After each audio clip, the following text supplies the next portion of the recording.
এই দিনটা ছিল আমার জীবনের সবথেকে স্পেশাল দিন। এই দিনকে স্পন্দনকে নিয়ে আমি বাড়িতে এসেছিলাম। ভীষণ অসুস্থতা, আর ভিডিওটা আমার বাবা করছে।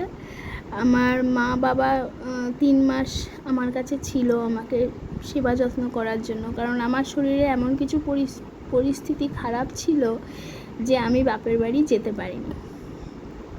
আর সত্যি কথা বলতে বাপের বাড়ি গেলে আমার এখানে শ্বশুর বা হাজব্যান্ডের একটু সমস্যা হতো। এখন যে রান্নার পিসি আছে উনি অনেক ভালো, আমি গেলে উনি অনেক দেখে শুনে রাখেন, কিন্তু তখন যিনি ছিলেন তিনি শুধু রান্না করে দিয়ে চলে যেতেন। মা বাবা সিদ্ধান্ত নেয় যে শ্বশুর বাড়িতেই থাকবে, যাতে দুদিকেই দেখাশুনো করতে পারে। আর আমার এত শরীর খারাপ, আমাকে মেরে ফেলে দিচ্ছিল পুরো হসপিটালে সিজার করতে গিয়ে। অ্যানাস্থেশিয়ার ডোজ এতটাই বেশি ছিল যে সিজারে কেউ অজ্ঞান হয় না, কিন্তু আমি অজ্ঞান হয়ে যাই।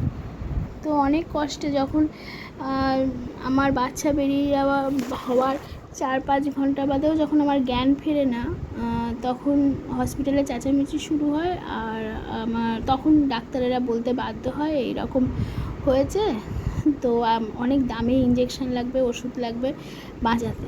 আমি এরকম অনেকবারই মৃত্যুর মুখ থেকে ফিরে এসেছি। কি জানি আমার হয়তো জীবনে অনেক দুঃখ কষ্ট আছে, আমি হয়তো অনেক দিন বেঁচে থাকবো অনেক কিছু ভোগ করার জন্য, কারণ আগে অনেকবার আমি মৃত্যুর মুখ থেকে ফিরে এসেছি। তো এবারেও ফিরে এলাম। আর যেহেতু আমার ছেলে আমাকে ফিরিয়ে নিয়ে এসছে, আমি মা হতে গিয়ে আমি ওই সময়টা মরেও যেতে পারতাম, তাই আমি আমার ছেলের নাম স্পন্দন রাখি। স্পন্দন নামটা আমি এই একজনের ব্লগে তার বাড়ির নামটা দেখেছিলাম, সেখান থেকেই আমার মনে হয় যে আমার ছেলের নাম বেশ স্পন্দন রাখা হোক। তখন কিন্তু আমার ডেলিভারি হয়নি, তখন আমার ডেলিভারির অনেক আগেই আমি ঠিক করে রেখেছিলাম যে আমার যদি ছেলে হয়। আর একটা জিনিস কি জানো, আমি মনে না ছেলের মা হতে চেয়েছিলাম। কেন চেয়েছিলাম আমি জানি না, মেয়ে আমি করি না তা না, কিন্তু যেন মনে হয়েছিল যে আমি যাতে ছেলের মাই হই। এটা কেন চেয়েছিলাম আমি জানি না, আমি সত্যি ঠাকুরের কাছে চেয়েছিলাম। আমি যখন ডেলিভারি রুমে অপারেশন টেবিলে উঠি, তখন আমার মনে হয়েছিল ঠিক আছে, যা হবে হবে, ভগবান যা দেবে।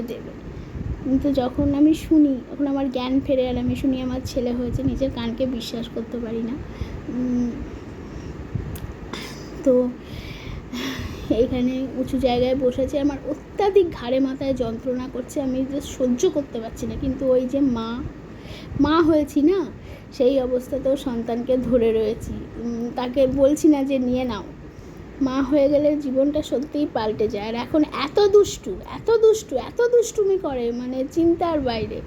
এই বাচ্চাটা যে এত দুষ্টু হয়ে, আর এখন সব আমার কোলে বসে শুনছে। আর এতদিন বাদে বাড়ি ফিরে বেশ ভালোই লাগছিল। আর সত্যি কথা বলতে একজনকে খুব মিস করছিলাম, যেটা আমার শাশুড়ি মা। তোমরা এই ভিডিওতে এক ঝলক হয়তো তার ছবিটা দেখতে পেয়েছো। উনি খুব চাইতেন যাতে আমার সন্তান হয়। আর আমি বিয়ের অনেক বছর বাদে মা তো হলাম, কিন্তু সেই শাশুড়ি আমার দেখে যেতে পারলো না। উনি মারা যাওয়ার আগে বলেছিলেন যে আমার জীবনের একটাই আফসোস রয়ে গেল যে আমি তোমার ছেলেপিলেকে কোলে নিতে পারলাম না।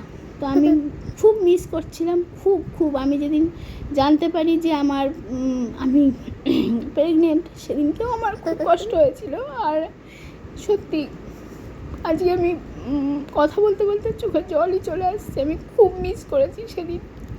হ্যাঁ, হয়তো ছেলের বউ বলবে নাটক করছে, শাশুড়ি কি আর পরের বাড়ির মেয়ে এত ভালোবাসে, কিন্তু আমি সত্যিই ভালোবাসতাম, আর সেও আমাকে খুব ভালোবাসতো। আর আমার যতটা না আমার মায়ের সাথে মিল আছে, খুব মানে জানি না, খুব মানে আমার শাশুড়ির সাথে আমার অনেক মিল ছিল, আর অনেক বন্ধুত্ব ছিল, অনেক কিছু ছিল। যাই হোক, কি আর করা যাবে, এটা কিছু করার নেই। আর এই যে ওপরে উঠবো আর নিচে নামবো না, কারণ আমাকে 3 মাস পুরোপুরি বেড রেস্ট দিয়েছিল। তো চলো, টাটা, গুড নাইট, ভালো থেকো সবাই।